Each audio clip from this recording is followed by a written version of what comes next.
Dear students, Rohit Kumar Tyagi, your maths mentor. Welcome to you all on the digital platform of Dhruv Science Maths Point. Let's make the learning simple. और हमारा chapter चल रहा है 13 part 4 पर हम आ गए objective का ये लास्ट क्लास है आपका और we have the 5 excellent question for you. तो शुरू करते हैं बेटा। देखो, in a continuous frequency distribution with usual notation आपको L F1 F0 F2 and H given है। फाइंड द मोड, बिल्कुल सिंपल है। आपको सिर्फ मोड का फॉर्मूला और कैलकुलेशन करना आना चाहिए। आपका जो क्वेश्चन है वो आराम से सॉल्व हो जाएगा। तो मोड Z का फॉर्मूला होता है L plus F1 minus F0 2F1 minus F0 minus F2 multiply H और everything is given in the question. L है 32.5, F1 is 15 minus F0 is 12 upon 2F1 हो गया 30 minus F0 is 12, F2 is 8 multiply H जो है वो आपको 8 दे रखा है। अब 32.5 15 में से 12 माइनस किया 3 और 30 में से 12 माइनस किया 18 में से 8 माइनस किया 10 इंटू 8 और ये बना आपका 32.5 प्लस 8 3 24 अपॉन 10। देखो आप ध्यान से देखो, मैंने इसको कैलकुलेट नहीं किया, मैंने इसको काटा नहीं, क्योंकि काटने से क्या होता अपॉन में 5 आ जाता और 10 में मैं सीधा 0 लगाऊंगा। कैसे? मैं इसको लिखूंगा 32.5 प्लस 2.4 ऐड कर दो, ये बनेगा 34.5 और 4 9 34.9 जो है वो ऑप्शन डी है। और आपका क्वेश्चन जो है वो बड़े आराम से, सिर्फ आपको कैलकुलेशन आना चाहिए। तो ये एक नया एक्सपेरिमेंट है ऑब्जेक्टिव में।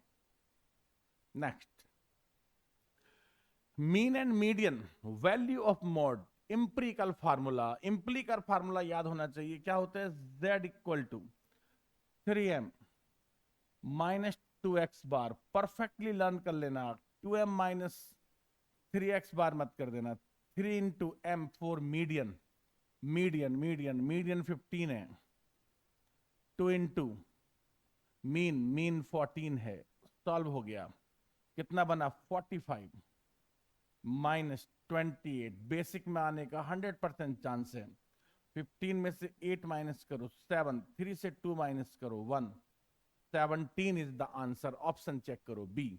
It's a very simple question और बहुत पॉपुलर भी है, आता भी खूब है ये क्वेश्चन। 3 नंबर देखना, ये बहुत स्टैंडर्ड के हिसाब से क्वेश्चन है, बहुत बढ़िया क्वेश्चन है।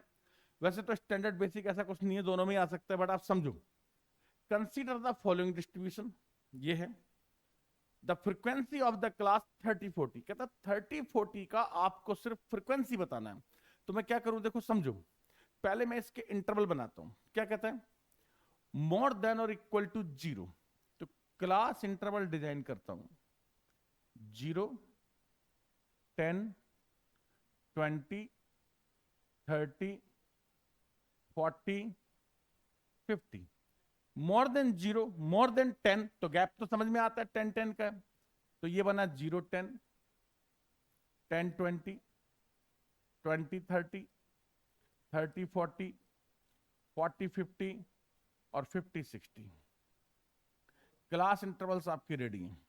फ्रीक्वेंसी तैयार करो। देखो होता क्या, आप समझना।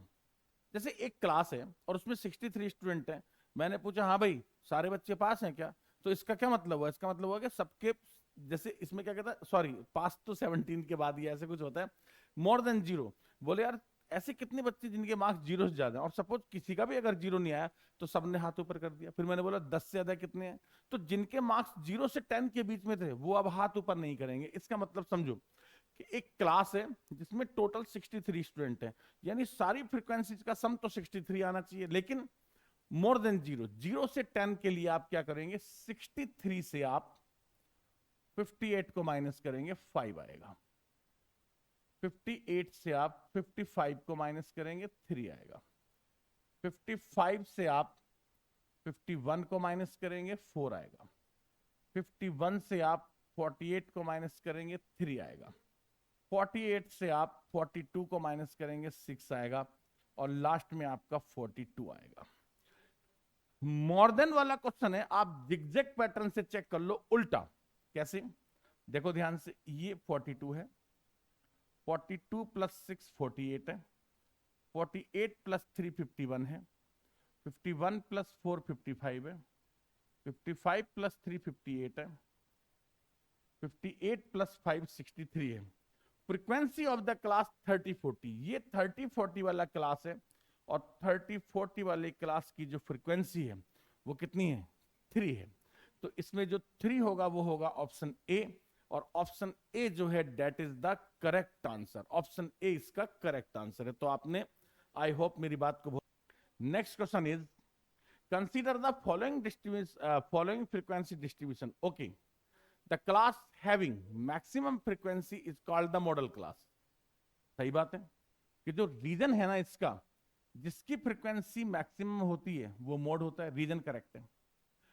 अब ये कहता है consider the following frequency distribution, consider किया, इसमें मैक्सिमम फ्रीक्वेंसी देखो कितनी है, मैक्सिमम फ्रीक्वेंसी है इसमें 12।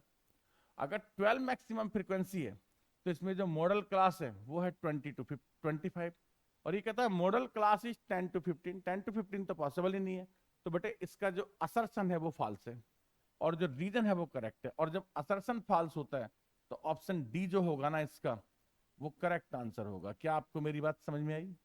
ओके, तो ये क्वेश्चन तो बहुत इजी था, आराम से हो जाता है।